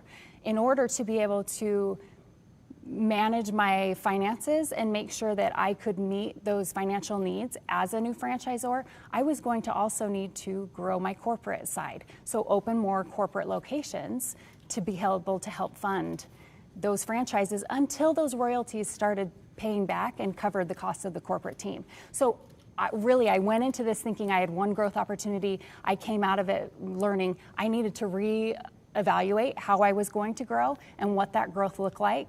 And then I was able to go from there to now scale to where we are. So we started out with, probably at the beginning, we had multiple franchisees signed, 6 locations. We've now doubled that. We just opened our 16th store total, and we have slated another 6 or 7 for next year.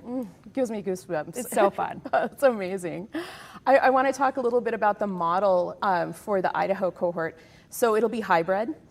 So that means that the first week in mid-March will be online, where you'll get to meet the delivery team and your business advisor, and then followed by 9 weeks online for each of the modules, some of which you've talked about. And then we'll come back together for the final week and graduation and celebration. And that'll be here in Idaho. We haven't decided which community college we'll partner with yet. So location is TBA, but it'll be a great way to be able to get that cohort to bond a little bit, like you were able to do when you met your cohort in New York City, I'm sure. So that is pretty exciting. And everyone will get a business advisor, and will also be in a growth group of 5 to 7 other business owners. Tell me a little bit about your growth group and what that did for you. So the growth group was probably one of the most rewarding parts of this experience. Really getting to know other business owners that are in that same phase of like figuring out and understanding their business.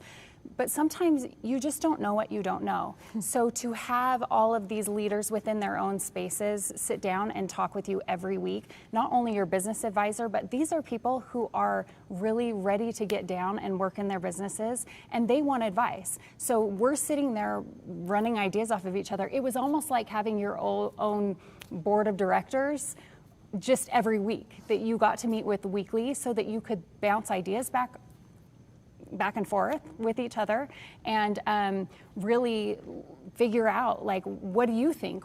Sometimes we get lonely as business owners because we feel like our ideas, we have to, keep those to ourselves, or we're afraid to share what we want to do to grow because we aren't sure with the feedback that we're going to get. And so that was something that I feel like was super rewarding, is developing these relationships with other business owners that I now still talk to. Do you? That we call each other and we can say, hey, where are you at in your business? Where do you need help? Here's where I'm stuck. What do I do about this? Or we learned about this in the cohort, but I don't really know how to convert that now on a corporate team. What does that look like? So for me, that's been one of the most valuable parts of this whole experience. And you had mentioned that one of the most valuable things about the program was that you figured out where your weaknesses were. Have you filled those gaps? I'm working on it. So weaknesses are something that were brought to my attention very clearly and right away.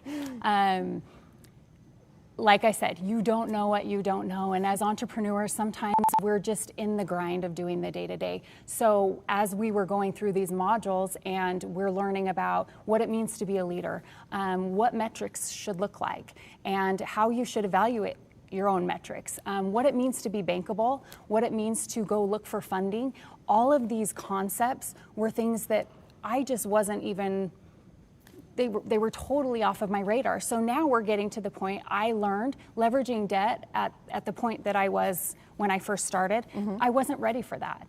I needed to grow a little bit further. I needed to maybe figure out some of these processes, maybe figure out what this was going to look like and prove myself before I leverage debt. We're now at a point where we need to grow that corporate team. So that is the next on my docket. So there are things that I was able to implement right away, but then there's also been these concepts that we've had to implement slowly because I wasn't ready yet, or I wasn't to that point in growth that it made sense. So a lot has been implemented, a lot we're continually implementing. Growing a corporate team has been another thing that has been extremely challenging for someone who didn't come from the corporate space. I didn't work in a corporate job, so now I'm here trying to grow a corporate team and figuring out how to be a leader and how to lead a corporate team. It's been eye-opening, but that was something that we went through in one of those modules where we learned about how to communicate, what communication styles look like, how to communicate with people who don't have the same communication styles, doing DISC assessments, really understanding yourself and what you're good at and where your strengths are, and then also being able to take those members of your team and find out what their strengths are and figure out how to work together cohesively. Absolutely. Well, we are almost out of time, so I want to ask you one more question. What advice would you give to Idaho businesses who qualify for this program, which means that they would be 2 years in business, have at least 2 employees, which includes themselves, and have at least $75,000 in revenue? What would you tell a business that qualifies for 10KSB? Leave your ego at the door and come ready to learn. This will be one of the most valuable experiences that I think could be offered to anyone if they are accepted to really learn about business, really learn about their business, and deep dive into their own businesses. So if you get accepted and you are going to come into this, you need to make sure you commit the time and the energy. We knew in our cohort those who were really committed. They were the best, they showed up for you, they also grew the most from the beginning and to where they are now. So I would just recommend, if you're qualify for this opportunity, apply. Everyone should apply. Any entrepreneur should apply if they meet those qualifications, and then be ready to learn and just leave your ego aside. Everything that you know about business so far, shelf, and get ready to learn, because this is what is going to elevate you to the next level. Absolutely. Thanks so much for being with me today, Jessica. I appreciate it. And I also just want to encourage any Idaho businesses out there that are watching to apply for the program. And applications are due for this first Idaho cohort on December 1st. Thanks for watching. We'll be right back after a word from our sponsors. Thank you.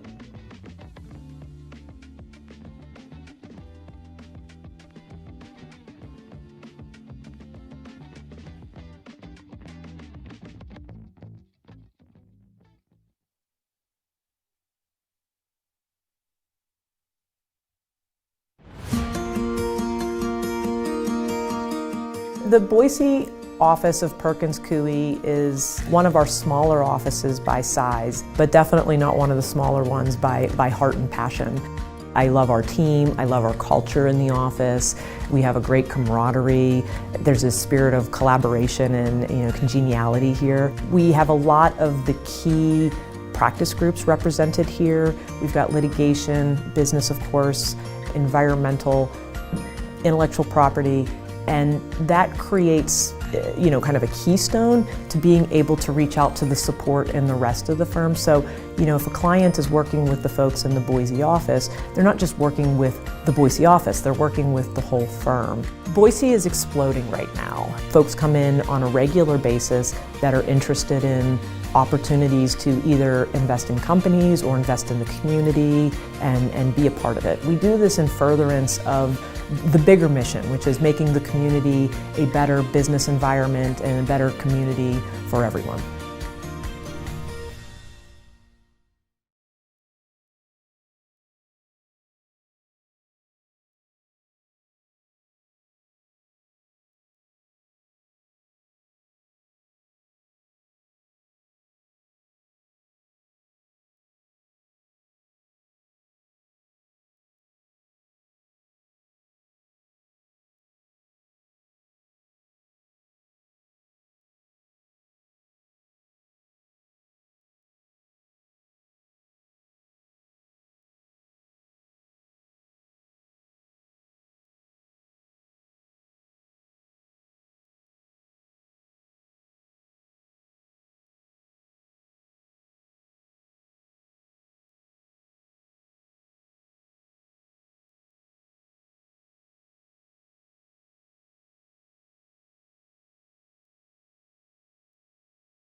Welcome back to BEW Live.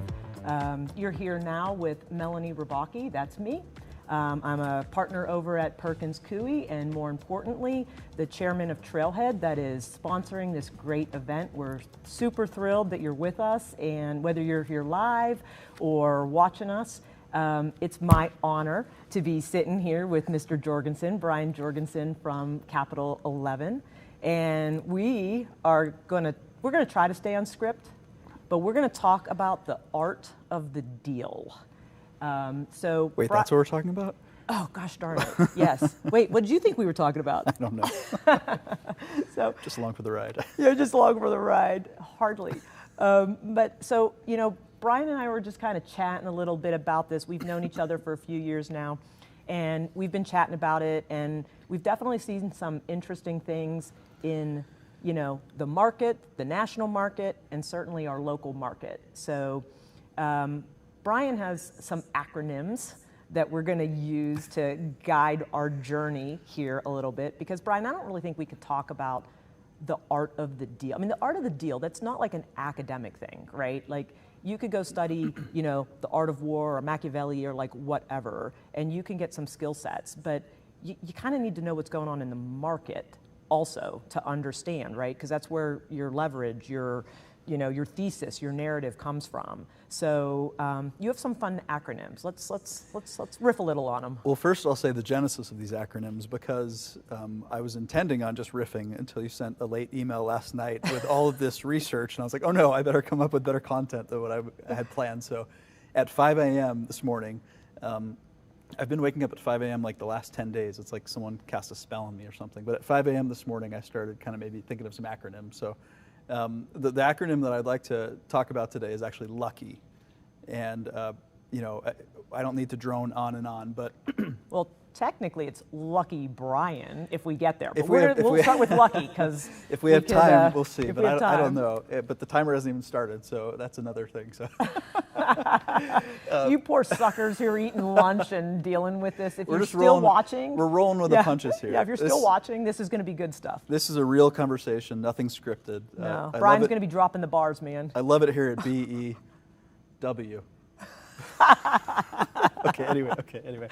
Okay, so Lucky. So Lucky Brian, you're right. If we do get to Brian, we'll see that. I thought it'd be fun to talk about like paradoxes in the venture capital world right now. And someone asked me a couple weeks ago to describe venture capital in one word, and paradoxical was actually the word I came up with. So this acronym Lucky, like the L in Lucky, deals with liquidity. Like there's a liquidity bottleneck happening right now. Everyone knows about the IPO market. It's thawing, it's moving in the right direction, but over the past few years, there's been a lack of IPOs, lack of liquidity. Yet the paradox in it is secondaries are booming right now. Yep. So as venture capital firms, investors, entrepreneurs are looking for kind of exit options, it's less on the IPO side, but now secondaries have become a bigger deal. So once again, that's paradoxical to me. Yep. Well, and it's interesting just to like pause on L for a second, so that some of our maybe founders or more nascent, folks who are kind of in this ecosystem can appreciate. It's always interesting because sometimes whenever we're working with entrepreneurs, they get really sad that investors don't like their baby. And they forget that the name of the game is liquidity, that you know what I mean, that you are in it for the investment. It's not that their baby's ugly, it's that you're putting $1 in to hopefully make more than $1 on the backside. It's a really good point. We say oftentimes when we're being pitched, we're investing with an eye towards de-investing. So when someone says like, oh, this is going to be a great lifestyle business for me and we're going to have it for 15, 20 years, like that's the worst thing to tell a venture capitalist, because what is the exit going to look like down the road? Yeah, it's not that you don't appreciate that they want a lifestyle business, and somehow that's become a negative in society, right? Lifestyle business, like a swear word. It's like, no, that's okay. It's just not appropriate for VC funding. Yeah. So back to your point on liquidity, kind of coming back to your point on liquidity, when there's paradox in those markets, it's going to have an impact, right? Because the investors are going to say, well, where do I de-invest, right? Right. And I mean, don't get me wrong, the IPO market is moving in the right direction. Like there was an IPO just today. I got a little allocation to it, Fermi, which was like a AI energy play in Texas. But literally they IPO'd today. They're up like 25%, at least last time I checked. So there's some very encouraging signs of the IPO market. Yeah, we've definitely seen more. It's not saying much. We're not back to the old days, but correct. There were, yeah. So that's L and Lucky. That's L. Excellent.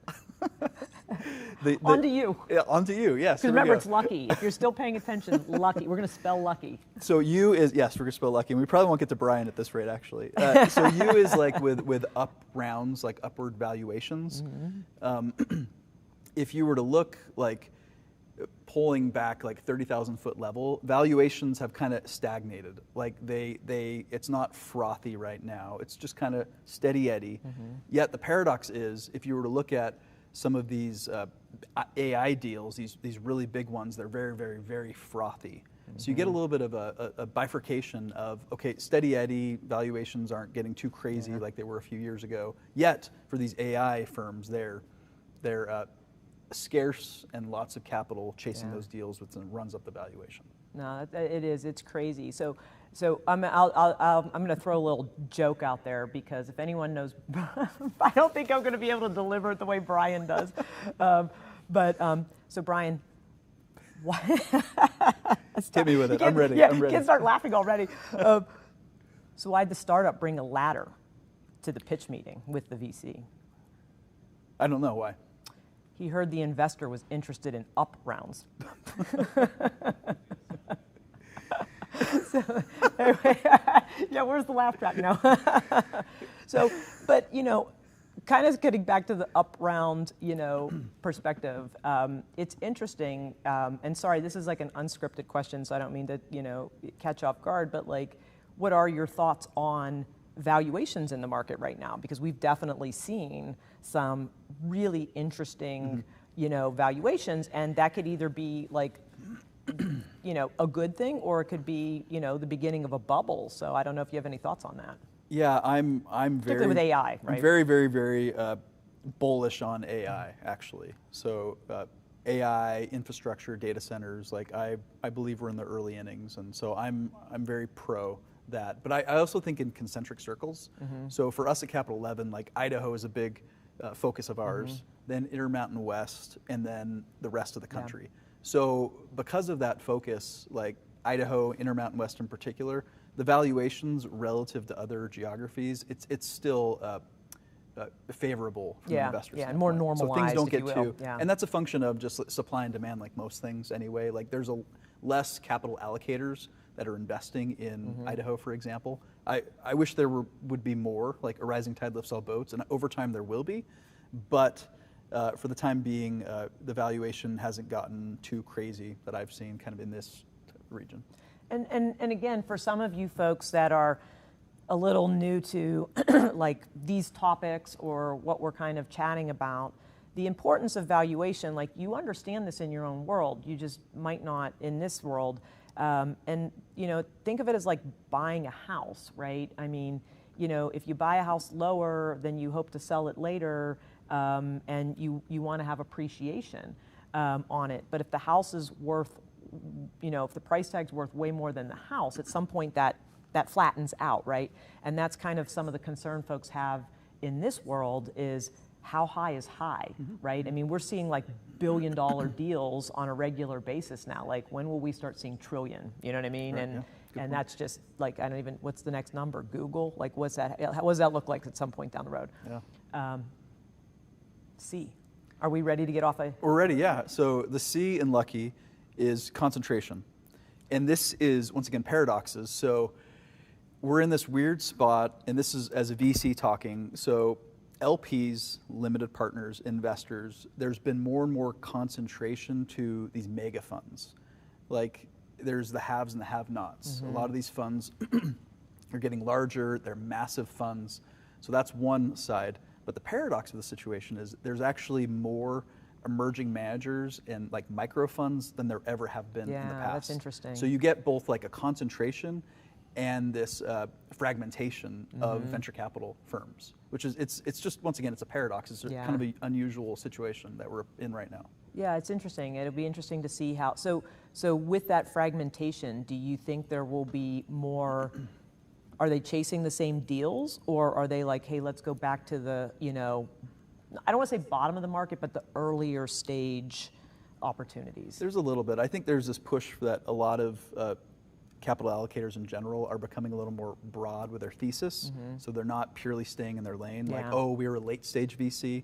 Now they're willing to do early stage. Some are shifting into becoming RIAs, private equity acquirers. Yeah, we're seeing a lot of that crossover, right? I mean, they're using the skill set they've created and like, hey, we have it for this asset class. Why not do it for this one as well? So I do think there's a little bit of, there's not as much staying in your lane anymore, and that's just the evolution of allocating capital. So no, and we definitely see that as a corporate lawyer. We see that in the deals themselves too, right? It's like, oh, that's a PE, that's a VC, and you're seeing a lot of blending of and at Capital 11, we do that too, right? We have a venture capital fund. We're on Fund 2 right now. We'll be raising Fund 3 shortly.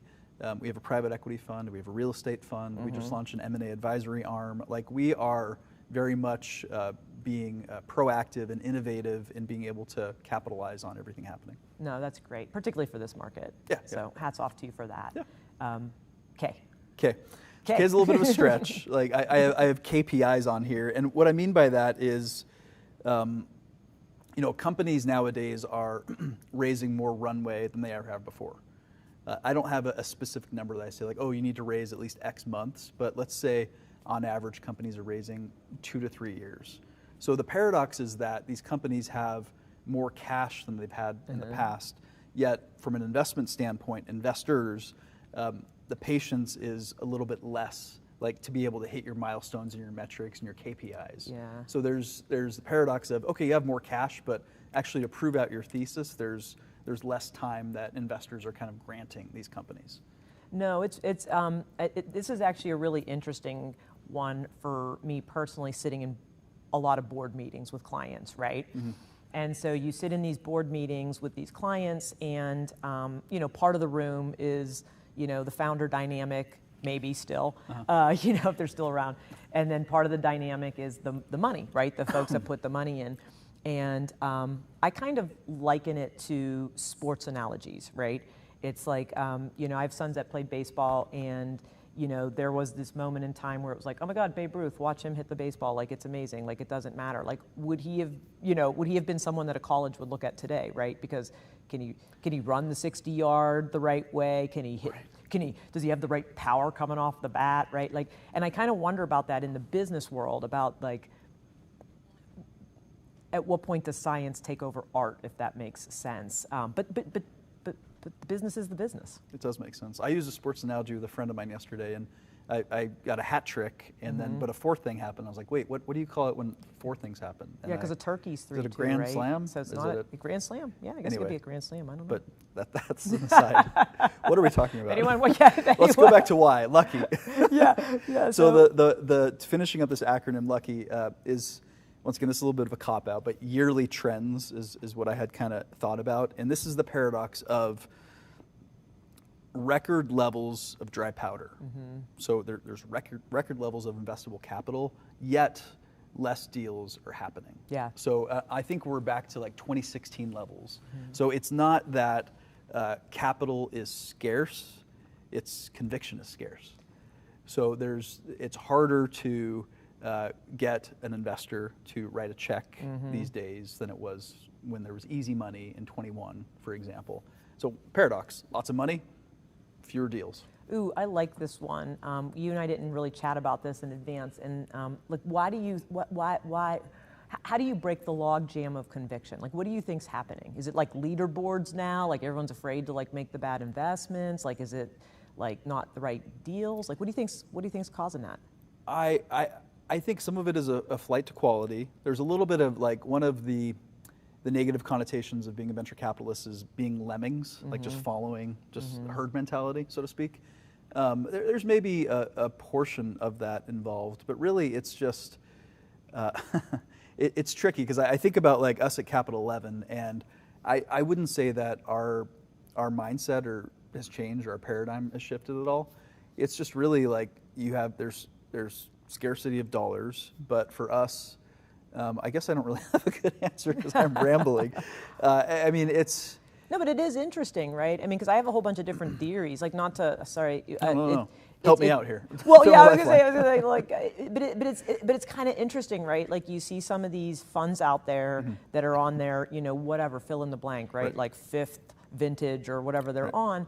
And I kind of wonder, I don't have any like actual, anecdotal evidence of this, but I kind of wonder, it's like, at what point, now that you have this reputation and now that people are actually like measuring the success of investors, right? Like that's not something that was, I mean, everyone would be like, oh, that person, like, he's got an eye for it, right? He's a pig for truffles.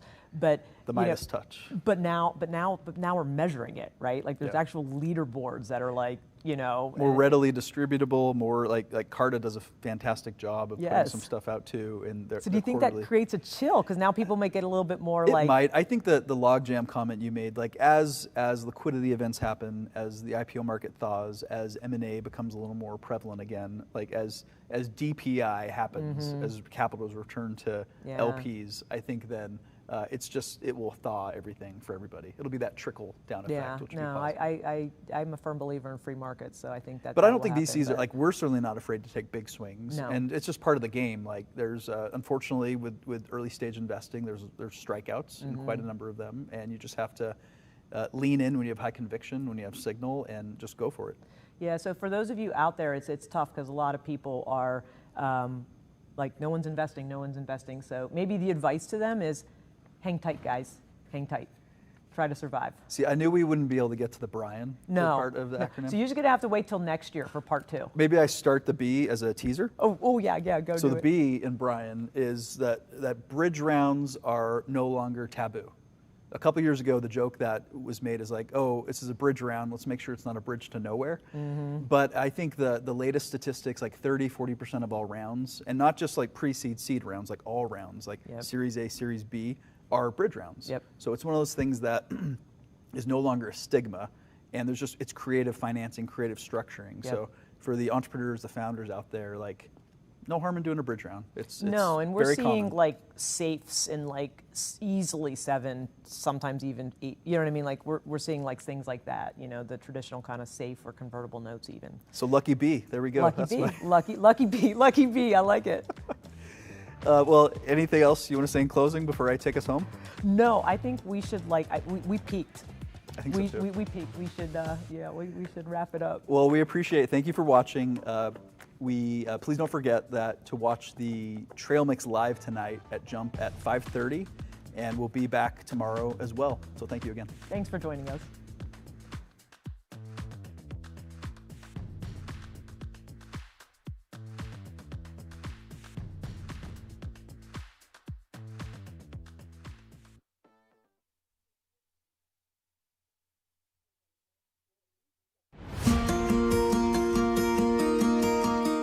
The Boise office of Perkins Coie is one of our smaller offices by size, but definitely not one of the smaller ones by heart and passion.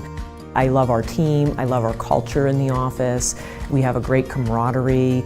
There's a spirit of collaboration and congeniality here. We have a lot of the key practice groups represented here. We've got litigation, business of course, environmental, intellectual property, and that creates kind of a keystone to being able to reach out to the support in the rest of the firm. So, if a client is working with the folks in the Boise office, they're not just working with the Boise office, they're working with the whole firm. Boise is exploding right now. Folks come in on a regular basis that are interested in opportunities to either invest in companies or invest in the community and be a part of it. We do this in furtherance of the bigger mission, which is making the community a better business environment and a better community for everyone.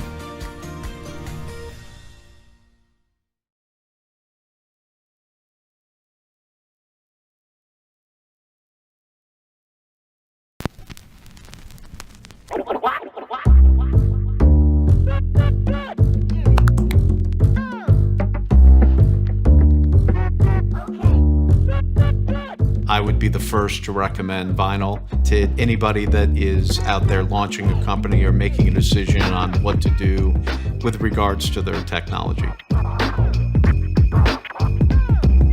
Our CTO brought vinyl in at a very early stage, basically have an instant team working on it as an extension of our own company. I call it rapid expertise. They could rapidly become experts in whatever little piece you have and use their technological expertise to give you some result. I think that, to me, is the most important thing about working with vinyl, is that we've been in your shoes and we understand what the things are that are most important for us to accomplish so that you can advance your business, right? You can meet your strategic goals. I would recommend vinyl 100% of the time, from product strategy to software development to shipping the product. You guys are there with us every step of the way. You know, they sort of said, well, you know, obviously you won't be ready by fall of 22. And we were ready by fall of 22, and we were out in the field collecting real data. We understand their world. We understand the constraints they have and the demands they have outside of the strictly technological. And that's an important thing. It's an important level of comfort for clients, especially when they're trying to navigate the regulatory environment or complex processes around bringing their product to market. It has been an amazing partnership and has seen a true life cycle of TabCat from its infancy all the way until shipping a new modern architecture. Listen, vinyl shows up, they're present, and they're consistent. I'll swap 3 for 1 for the vinyl folks because I get that much more lift, if you will, out of their capabilities of professionalism. They care about people and they care about the work that they do. Vinyl is our build team. I would recommend them in a heartbeat. At Vinyl, we understand what it takes to launch successful software products. Over the last 15 years, we've helped teams transform breakthrough ideas into products that are market ready. With over 170 successful launches worldwide, we bring the experience and craft needed to deliver on your vision.